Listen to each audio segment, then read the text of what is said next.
Yes. How are your ponds fed? Are they all rain fed, or the springs, or?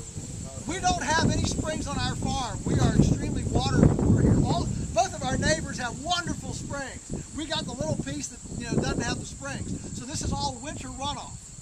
So this is all winter runoff that's impounded. And so the tragedy of the situation is not that people have been sitting around then or now being lazy. We're generally not lazy. We got things to do and places to go and things, right? The tragedy is that they were exerting their time and energy and life on things that were not the weak links. The tragedy is we're busy about the wrong thing. And so what we want to be is busy about the right thing. Okay, we'll take one more. We better go up to another stop. Yes. I'm just curious, you said your pigs forage, basically half of their food. I was wondering what you feed the pigs. You said grain, but is there a specific type? It's all GMO-free, locally produced, and we use corn, oats, seaweed, and whole roasted soybeans. All right, now listen. The work, I'm going to say this very carefully. Okay? Okay, I want to say this very carefully. All right? The research, that's why I say soybeans, whole roasted beans, because they have all the fats in them. The research on soy has been done on parts of soy. All right? The Chinese use the whole soybean. They even use the leaves. Okay? What I'm trying to get to is that to say that the whole soybean is evil, in my opinion, would be like saying, since high fructose corn syrup is bad, nobody should eat sweet corn. There are things that happen when you tear things apart and you break up the nature's partnerships. I mean, I'm not a scientist, so I'm using very lay terminology here. But when you break apart nature's partnerships, assimilation and metabolism and balance changes. That's why we use seaweed, kelp, for our mineral program, both for the pigs, the cows, and the chickens, is because seaweed has the same balance of minerals as blood. Seawater has the same balance of minerals as blood, okay? And so we're not looking at a specific boron, molybdenum. We're looking at a whole chelated panoply of naturally chelated balance. So, I promise I wasn't trying to get you. I was just kidding. We raise pigs on pasture, and I'd love to just know what you feed. when whappers come, it's a big deal. Okay. and so I will tell you that the alternatives, there are problems with the alternatives. One big alternative is fish meal. Fish meal is a byproduct of Japanese drift nets. Well, do we want to patronize that industry? No. Okay, we can use Austrian peas. Well, they don't grow here. Nobody grows them here. We'd have to ship them in from North Dakota. So we want to bathe them in diesel fuel to get them here. And they don't have the fats. And so,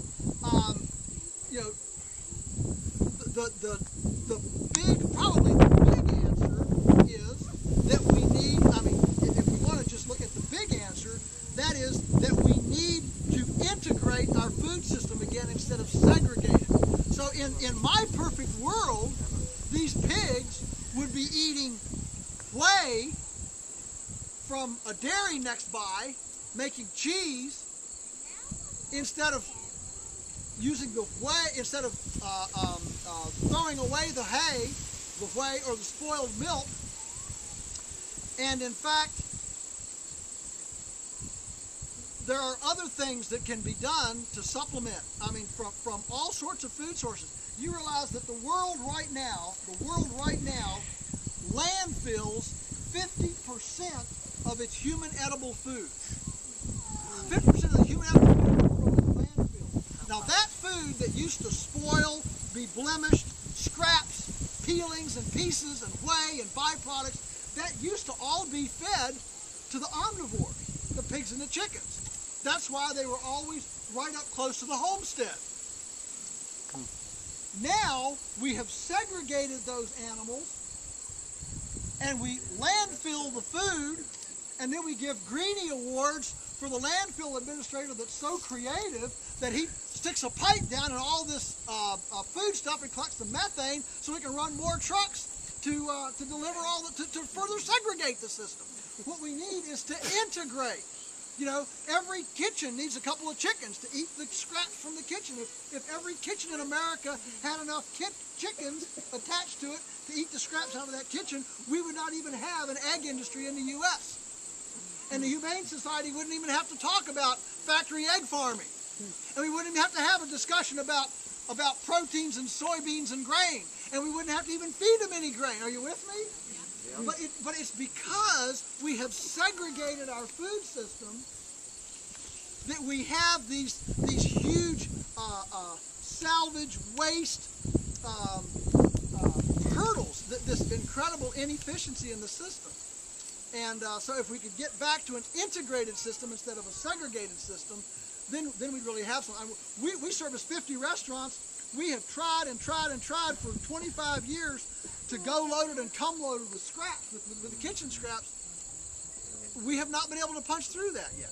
The restaurants don't want to keep it for a week.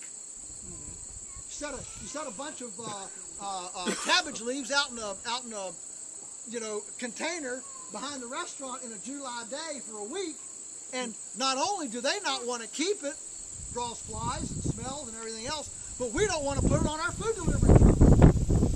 Okay, and so there are huge logistical issues as we have broken apart what used to be kept together because transportation was so difficult. The only reason we were able to segregate the food system for the first time in human civilization is because of cheap petroleum and mechanical transportation giving us cheap transportation for the first time in human history. That enabled us to break apart these historically normal marriages between closing up the waste streams. Okay, that's what we're feeding.